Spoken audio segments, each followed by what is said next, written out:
ሰላም ውድና የተከበራችሁ የቻናላችን ቤተሰቦች እንዴት ናችሁ? ሰላም ናችሁ ወይ? በያላችሁበት የዓለም ዳርቻ ሰላማችሁ ብዝት ትርፍ ይበልልን። እንደዚሁም በአዲስ ቻናል ከች ብያለሁ። አብዛኞቻችሁ ታውቁኝ ይሆናል እንግዲህ በድምጼ ሰላማችሁ ብዝት ትርፍ ይበልኝ እያልኩኝ ዛሬ ይዤላችሁ የመጣሁትን ወደ መጣሁበት ከመግባቴ በፊት ለቻናሉ አዲስ የሆናችሁ ሰብስክራይብ በማድረግ ተቀላቀሉ። እንደዚሁም ቪዲዮውን ከወደዳችሁ ላይክ፣ ሼር ማድረጋችሁን አትርሱ። ኮሜንት ላይ ጥያቄ ካላችሁ በጥያቄያችሁ መሰረት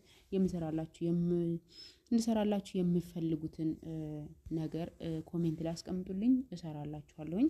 ዛሬ ይዤላችሁ የመጣሁት የብዙዎቻችን ጥያቄ የሆነውን ስልካችን ፎርማት ሲሆንብን ያለ ኢሜል ይጠይቀናል ፎርማት ከተደረገ በኋላ፣ እንዲሁም ያለ ኢሜል እንዴት አድርገን ነው መክፈት የምንችለው የሚለውን ዛሬ አሳያችኋለሁ። ምርጥና አስተማሪ የሆነ ለዚህ ቻናል ሰብስክራይብ ማድረጋችሁ እንዳትረሱ። ያወቁትን ማሳወቅ መልካምነት ነው። መልካምነት ደግሞ ለራሳችን ነው። ስለዚህ ዛሬ ይዤ የመጣሁት ሴቲንግ ውስጥ ገብተን በቀላሉ ያለ ኢሜል ስልካችንን እንዴት ወደ ነበረበት መመለስ እንዳለብንና የትኞቹን ሴቲንጎች በማስተካከል ነው የምንመልሰው ያለ ኢሜል የሚለውን ወደ መጣሁበት ልሄድላችሁ። ተከተሉኝ። ቀጥታ አሁን የምንሄደው ወደ ሴቲንጋችን ነው። ሴቲንጋችን እንገባለን።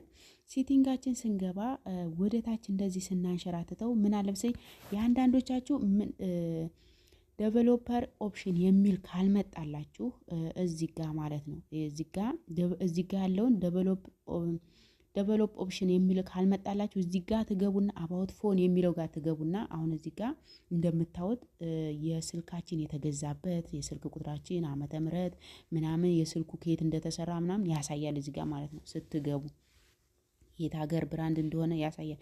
ከዛ እዛ ጋር ያንን ያለ ኢሜል መክፈት እንዴት እንዳለብን ዴቨሎፐር ኦፕሽን ሴቲንግ ውስጥ ካላገኛችሁት እዚህ ውስጥ አባውት ፎን ውስጥ ገብታችሁ የታገኙታላችሁ ሶፍትዌር ኢንፎርሜሽን የሚለው ጋር ማለት ነው። ሶፍትዌር ኢንፎርሜሽን የሚለው ጋር ስትገቡ ምን ታገኛላችሁ? እዚህ ጋር ዴቨሎፕ ነምበር የሚለዋን 7 ጊዜ ትነኳታላችሁ። እኔ ኦልሬዲ እዛ ላይ ሴቲንጉ ላይ ስላለ ነው 7 ጊዜ 1 2 3 4 5 6 7 ጊዜ ስትነኩት ከዛ ባክ ትሉና ከዚህ ትወጡና ባክ ብላችሁ ከዚህ ትወጡና እዚህ የመጀመሪያው ሴቲንግ ላይ ዴቨሎፕ ኦፕሽን የሚለውን ታገኙትና ትነኩታላችሁ። ዴቨሎፕ ኦፕሽን የሚለውን ትነኩትና ካገኛችሁት ይችን የመጀመሪያዋን ኦን ማድረጋችሁን እንዳትረሱ። የኔ አሁን ኦን ስለሆነች እቺ ኦፍ ከሆነች ኦን አድርጉ። ከዚህ ጋር ኦኬ በሉ። ከዛ ወደ ታች ትወርዱና ምን ታገኛላችሁ መሰላችሁ? ኦኢኤም አሎክድ የሚል አለ። እሱ ምን ሆኖ ነው የምታገኙት? ኦፍ ሆኖ ነው የምታገኙት። ኦፍ የሆነውን ኦን ታረጉታላችሁ። አያችሁ? ኦን ታረጉትና ኦን ካረጋችሁ እዚህ ጋር አሁን ኦን ስታረጉ ምን ይጠይቃችኋል? የስልካችሁን ፓስወርድ ታስገባላችሁ። የኔ አሁን እያስገባው ነው። ኮንታክት አረኩት የስልክን ፓስወርድ እያስገባው ማለት ነው። ከዛች ጋር ኦን አረኩኝ። እዚህ ጋር ካንስል ኦር ኢኔብል ይላል። ኢኔብል ፍቀዱላት። ምክንያቱም ያቺ ኦን እንድትሆን ማለት ነው። ምክንያቱም ያለ ኢሜል ስለሆነ እንትን እያልን ያለ ነው። ስልካችንን ፎርማት የነበረብን እየመለስን ስለሆነ ሁሉንም ነገር የሚጠይቀን መመለስ አለብን። እስኪ ከዚህ ወጥተን አሁን እንየው። ከዛ ወደ ታች ያሉትን እነዚህ ምንም አይነኩም። ያችን ብቻ ነው እንትን ምን የትኛው መሰላችሁ?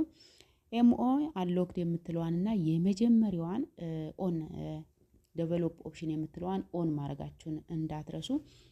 እና በዚህ አጋጣሚ አባውት ፎን የሚለው ጋር ሶፍትዌር የሚለውን ሶፍትዌር ኢንፎርሜሽን የሚለውን እዚህ ጋር ስልካችሁን ከየት ሀገር እንደተገዛ ብራንዱ ምን እንደሆነ እስከ ስንት ዓመት እንደሚያገለግል ምናምን እዚህ ጋር ማየት ትችላላችሁ። ቢውልድ ነምበር የሚለው ጋር ገብታችሁ ማለት ነው። ቢውልድ ነምበር የሚለውን ገብታችሁ እዛ ማየት ትችላላችሁ እዚህ ጋር ማለት ነው። አባውት ፎን ጋር ስትገቡ ማግኘት ትችላላችሁ። ውድና የተከበራችሁ ቤተሰቦቼ በዚህ መልኩ ስልካችንን ያለ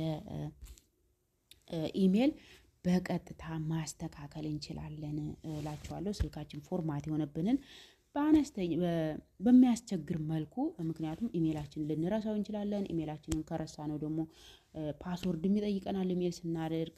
ምክንያቱም ብዙ ነገር ስላለ እንረሳለን።